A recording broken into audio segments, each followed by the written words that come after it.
सागर में ब्राह्मण समाज कल्याण महासभा द्वारा संजय ड्राइव रोड स्थित मां महलबार देवी मंदिर परिसर में बालक उपनयन, यज्ञोपवीत, जनेऊ संस्कार एवं बालिका कर्ण एवं नख छेदन संस्कार तथा कन्या पूजन कार्यक्रम आयोजित किया गया, जिसमें तकरीबन 100 से अधिक बालकों का यज्ञोपवीत जनेऊ संस्कार किया गया।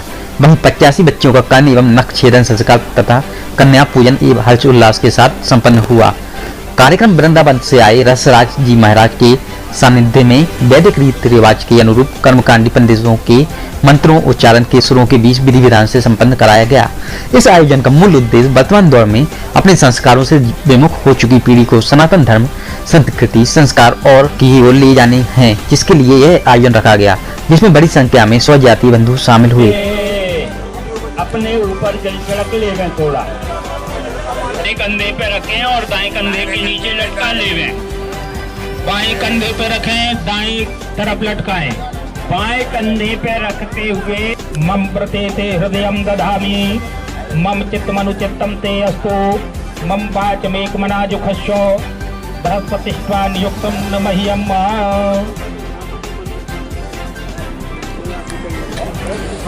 श्री वृंदावन बिहारी लाल की जय। ये आज यहाँ जो कार्यक्रम हो रहा है, हमारे सनातन धर्म में 16 संस्कार हैं। उन सब संस्कारों में जो महत्वपूर्ण संस्कार है उसको कहते हैं यज्ञोपवीत, उपनयन संस्कार। उपनयन का मतलब ये है कि विद्यार्थी से आहुति करना है, अपना अपना कुंड प्रज्वलित कर लें। घर से चल कर के गुरुजी के पास आता है और गुरुजी के पास आकर के स्रोत कर्म में उसके लिए दीक्षित होना है। इस वजह से सारे वेद अध्ययन और वेदों की ऋचाएँ पढ़ना और सारे शास्त्रों का ज्ञान गुरुजी कराते हैं। आज इनका यज्ञोपवीत संस्कार हो गया, ये द्विज हो गए। द्विज का तात्पर्य ये है कि ब्राह्मणों का 2 बार जन्म होता है, उसी को द्विज कहते हैं। और पक्षियों को भी द्विज कहा जाता है, जिनका 2 बार जन्म हो। आज जितने भी ब्राह्मण बटुक हैं, इनका 2 बार जन्म हो चुका है। आज इनको दीक्षा संस्कार यहाँ से प्राप्त होगा। गायत्री मंत्र इनको दिया जाएगा, पलाश दंड दिया जाएगा, गायत्री मंत्र और सब जो भी विधि पूर्वक हमारे जो ब्राह्मण यहाँ आए हैं सब करवा। ये जो उपनयन संस्कार का श्लोक है, मंत्र है, उसी में उसका उद्देश्य भी आ जाता है। यज्ञोपवीतम परमं पवित्रम प्रजापतेर्य सहजम पुरस्तात् आयुष्यमग्रम प्रतिमुंच शुभ्रम यज्ञोपवीतम बलमस्तु तेजः। यज्ञोपवीत बल को प्रदान करने वाला है, यश विद्या को देने वाला है। यज्ञोपवीत को ही उपनयन संस्कार भी कहते हैं, इसको व्रतबंध भी कहते हैं, मौनजी व्रत भी कहते हैं। यज्ञोपवीत का अर्थ होता है यज्ञार्थम उपवीतम, यज्ञ के लिए उपवीत माने सूत्र को पहनना।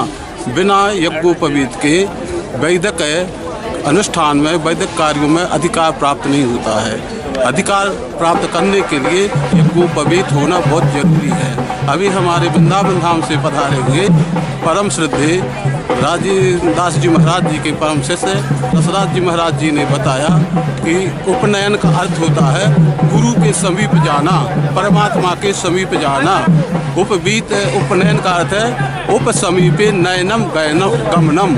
उप समीपे, कस समीपे माने परमात्मानम समीपे या गुरु हो समीपे, गमन माने जाना, विद्या के समीप जाना।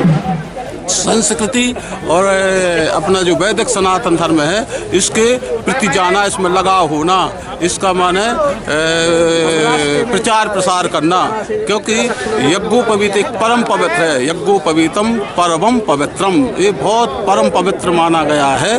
और यह आदि सृष्टि में सहजम माने साथ में ही, ब्रह्मा के साथ में ही उत्पन्न हुआ है। आयुष्यमग्रम, आयु को बढ़ाने वाला है और बल बुद्धि को बढ़ाने वाला है। यज्ञोपवीत संस्कार से हमारे जो ब्राह्मण बटुक ब्रह्मचारी बालक है, इनको वैदिक अनुष्ठान में अधिकार प्राप्त हो गया, वेद पढ़ने का अधिकार प्राप्त हो गया। ये वैदिक है, सनातन धर्म का प्रचार प्रसार करेंगे, इसलिए यज्ञोपवीत संस्कार ये किया जाता है। आज के समय में पाश्चात्य संस्कृति में लोग बह गए हैं। माता का कर्तव्य, पिता का कर्तव्य यही है कि अपने केवल बालकों के लिए संपत्ति ना दे करके अच्छे संस्कार भी प्रदान करें, तब कहीं अच्छे माने नागरिक यहाँ होंगे जो देश और राष्ट्र के निर्माण में सहायक। क्या शुभ नाम लिखते हो? हमारा नाम पंडित वासुदेवाचार्य दुबे।